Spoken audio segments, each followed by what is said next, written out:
L'eau, c'est la vie.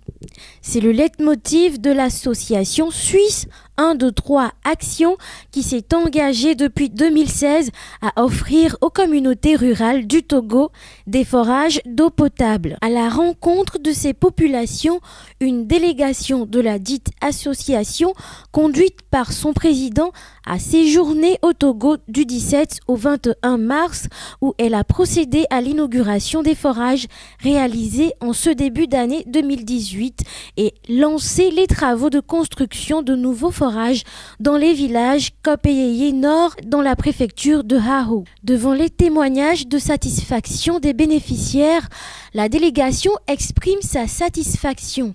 Écoutez, le bilan a été très positif. Nous avons réalisé pour cette mission 10 forages. 2 salles de classe au CEG de Pégadjé, avec la réfection complète et l'électrification du dispensaire de Pégadjé, la PATAM améliorée et surtout nous avons eu un succès pour trouver de l'eau dans les 10 villages. Au jour d'aujourd'hui, c'est 34 forages qui ont été réalisés par l'association 1, 2, 3 Action, ainsi que 2 écoles, une maternelle.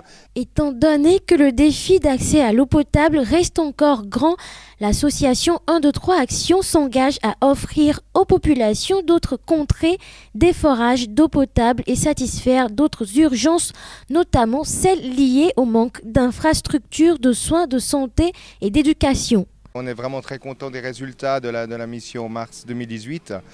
On se rend compte du travail qu'on a encore sur le terrain et des fonds qu'on va devoir récolter pour continuer finalement l'installation de forages sur la région du Hao et ailleurs sur le Togo. 1, 2, 3 Action promet des actions liées à l'eau bien sûr, mais on a la chance maintenant d'avoir une petite sœur qui s'appelle 4, 5, 6 la suite et qui va finalement passer derrière nous pour répondre aux doléances, que ce soit dans l'éducation ou dans la santé. Tous ces ouvrages ont un coût qui est très élevé.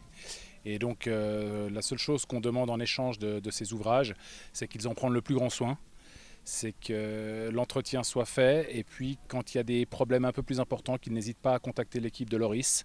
Pour rappel, l'association dans ses actions humanitaires a construit des salles de classe et réhabilité une unité de soins périphériques dans le village Begbadje.